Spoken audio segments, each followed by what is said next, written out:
හැබැයි කනගාටුවෙන් වුණත් පළවෙනි දවසේම රුපියල් කෝටි 1000ක අමුවේ වංචාවක් කරපු එකක් ගැන තමයි හෙලි කරන්න වෙන්නේ. කරු සභාපතිතුමේ මං කිව්වා ගිය අයවැය වෙලාවේදී ලංකාවේ ගල්ලංගුරු වංචාවකට මේ ආණ්ඩුව පාර කපමින් ඉන්නවා කියලා. ඒකට අවශ්‍ය දත්ත සාක්ෂි මේ සියල්ල මං ඉදිරිපත් කරා. අපි දන්නවා සාමාන්‍යයෙන් ලංකාවට ගල්ලංගුරු ගේන්න පුළුවන් මාස 8යි තියෙන්නේ. මොකද වාරකම් තියෙනවා සාමාන්‍යයෙන් මැයි මාසේ ඉඳන් අගෝස්තු වෙනකන් මාස 8යි ගේන්න පුළුවන්. එතකොට මේ මාස 8 කාලය තුල එක මාසයකට සාමාන්‍යයෙන් නැව් 5යි එන්නේ.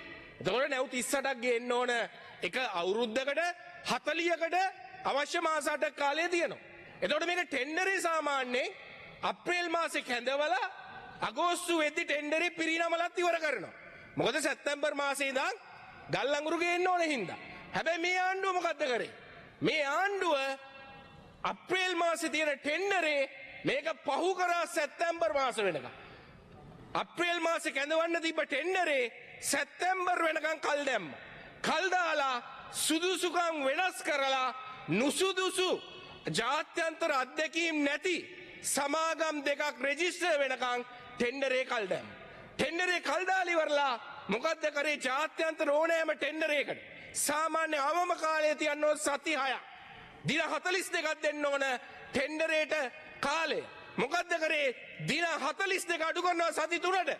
දින 21කට අඩු කරලා ටෙන්ඩර් එක දානවා. ඊට පස්සේ සියලුම සැපයුම් කරුවන් ලිඛිතව එවනවා අමාත්‍යාංශයට අපිට වෙලාව මදි කියලා.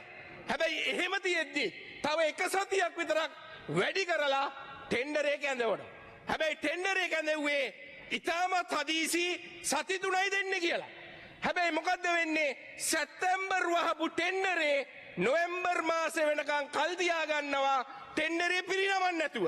මොකද අර දාපු සමාගමට පර්ෆෝමන්ස් බොන්ඩ් එක හොයා ගන්නකම් ගල්ලංගුරු හොයා ගන්නකම් මාස දෙකක් අදිනවා මේකේ ටෙන්ඩරේ මේ අවෝඩ් ලෙටර් එක දෙන්නේ නැතුව. ඊට පස්සේ නොවැම්බර් මාසේ ඔන්න දැන් පළවෙනි ගල්ලංගුරු නැව් දෙක ලංකාවට ඇවිල්ලා තියෙනවා. ගල්ලංගුරු නැව් දෙක ආපු ගමන්ම ලක්විජය බලාගාරයෙන් මේක ටෙස්ට් කරලා තියෙනවා. අද උදේ පාන්දර දැක්කා අපි අර හොරාට කලින් කෙහෙල් කන වැටපයින්නවා කියලා අහලා තිබුණා. අද උදේ පාන්දර බලශක්තිය ඇමැත්තුමා කෙහෙල් කැනත් අරගෙනම වැටෙන් පැන්නා. මොකද එතුමා කියනවා ලක්විජය බලාගාරේ ප්ලාන්ට් එකේ ඒවා මම සූදානම් නැහැ පිළිගන්න. මේක ජාත්‍යන්තරව ඇක්‍රෙඩිටඩ් මේ ලැබ් එකක් නෙවෙයි. ඒකද මම සූදානම් නැහැ කියලා. මොකද මේ ලැබ් එකේ දීපු රිපෝට් එකට අනුව කැලරිෆික් අගය 5600යි. සාමාන්‍ය ටෙන්ඩරේ මේ ගයිඩ්ලයින් වලම තියෙනවා අනිවාර්යෙන් 5900ට අඩු නම් මේක රිජෙක්ට්.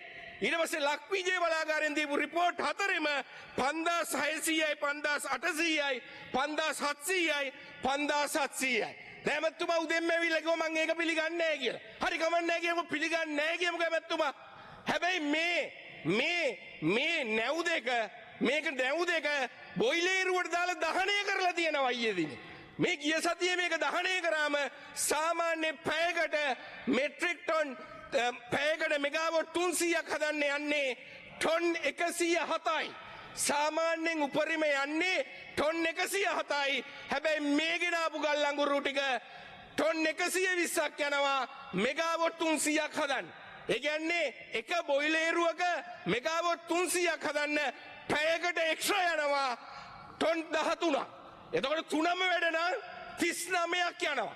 තුනම වැඩ නම් 39ක් යනවා. සාමාන්‍යයෙන් මේක පැය 24 නම් බැලුවොත් සාමාන්‍ය දිනකට ටොන් 936ක් වැඩිපුර යනවා. අවුරුද්දකට බැලුවොත් ආසන්න වශයෙන් නැව් 6ක් එක්ස්ට්‍රා ගේන්න වෙනවා. මේ බාල ගල්ලංගුරු ගෙනෙල්ලා නැව් 6ක් ගේන්න වෙනවා. ආසන්න වශයෙන් කෝටි 1000ක්. අර ලක්ෂේවයින් අර ජනාධිපතිතුමා කියන විදිහට කිව්වොත් ලක්ෂයක් වැඩිපුර ගෙවන්න වෙනවා. මේ බාල ගල්ලංගුරු ටික ලංකාවට ගෙනාවෙන් පස්සේ එක පළවෙනියටම ටෙන්ඩරේ කල් දානවා. ඊට පස්සේ දෙන කාලේ මාස 6 මේ සති 6 සති 3කට අඩු කරනවා. තමන්ගේ ගජමිතුරෙක් රෙජිස්ටර් කරගන්නවා. එයාට ටෙන්ඩරේ දෙනවා. ඊට පස්සේ බාල ගල්ලංගුරු වෙනවා. දැන් ලක්විජේ ලැබ් එක ෂුවර් නැහැ කියනවා. හැබැයි ඊට පස්සේ අන්තිමට දහනය කරලා බැලුවමත් වැඩිපුර ටොන් 13ක් යනවා. කෝටි 1000ක වංචා. ඒ විතරක් නෙමෙයි මේක එන්නේ. මේ නැව එන්නේ සවුත් අප්‍රිකාවලින්. සාමාන්‍ය සවුත් අප්‍රිකාවලින් එනකොට RBCT ටර්මිනල් එක ඇතුළේම තියෙන ලැබ් එකක්. මේක SGS කියන ලැබ් එක. සාමාන්‍ය සවුත් අප්‍රිකාවලින් ගල් අඟුරු වෙනවනම් ටෙස්ට් කරන්නේ මේ SGS එකෙන්. හැබැයි මේ සමාගම අපූර්ව දෙයක් කරනවා. ලැබ් රිපෝට් එක ඇවිල්ලා තියෙන ඉන්දුනීසියාවේ. එතකොට නැව ඇවිල්ලා තියෙන්නේ සවුත් අප්‍රිකාවෙන් ලැබ් එක තියෙනවා ටර්මිනල් එකේ. හැබැයි රිපෝට් එක ඇවිල්ලා තියෙන්නේ ඉන්දුනීසියාවේ. ඇමතුමාට අර සවුත් අප්‍රිකන් ආපු එකේ ඉන්දුනීසියාවේ රිපෝට් එක ප්‍රශ්නයක් නෑ. හැබැයි අපි ලක්විජය ෂුවර් නෑ. දැන් එතකොට දහනය කරලා වැඩිපුර 13ක් ගිහපු එක ෂුවර් නෑ. ඒ කියන්නේ මේකේ අමාත්‍යවරයාගේ ඍජු සම්බන්ධතාවය නැවත ඔප්පු වෙනවා. අර නරියට කුකුල් කොටුව බාර දුන්නා වගේ තමයි නේද? අපි දැක්ක අර ටෙන්ඩර් වංචාවට වැරදිකාරයෙක් වෙච්ච කෙනෙකුට දීලා කෝටි 1000ක් අමුවේ අවුරුද්දේ පළවෙනි සතියේම හොරගම් කරන්න මේ ආණ්ඩුව පටන් ගත්තා. ගල් අඟුරු වලින් ගහනවා, කැබ් වලින් ගහනවා, මේ හාල් ටිකෙන් ගහනවා, ලුණු ගෙඩියෙන් හොරගම් කරනවා, අල ගෙඩියෙන් හොරගම් කරනවා. පටන් ගත්ත දවසේ ඉඳන් වංචාවෙන් දූෂණයෙන් යන ආණ්ඩුවක් බවට කුණුරුද ආණ්ඩුව පත් වෙලා තියෙන. අන්තිමට හැබැයි දැන් වැඩිකාරයෝ වෙලා තියෙන නිලධාරී. ගරු මන්ත්‍රීතුමා කාලය අවසන් නෑ තප්පර 30ක් දෙන ගරු සභාපතිතුමිය අන්තිමට මම දැක්ක උදේ ඇමතුමා කියනවා ඇයි ඒක කලින් ටෙස්ට් කරේ? ඇයි කලින් ඒක මොයිලේරුවට දැම්මේ? දැන් දාපු හින්දා තමයි ටොන් 13ක් වැඩිපුර යනවා කියලා හොයාගත්තේ. දැන් අන්තිමට වැඩිකාරයෝ වෙලා තියෙන්නේ ඒක බර්න් කරපු නිලධාරී. මේකේ වංචාව හොයාගත්ත නිලධාරී වැඩිකාරයෝ කළා ඇමතුමා සුද්ධ වෙන්න හදනවා. හැබැයි පළවෙනි වංචාව කෝටි 1000යි ගරු සභාපතිතුමිය බොහොම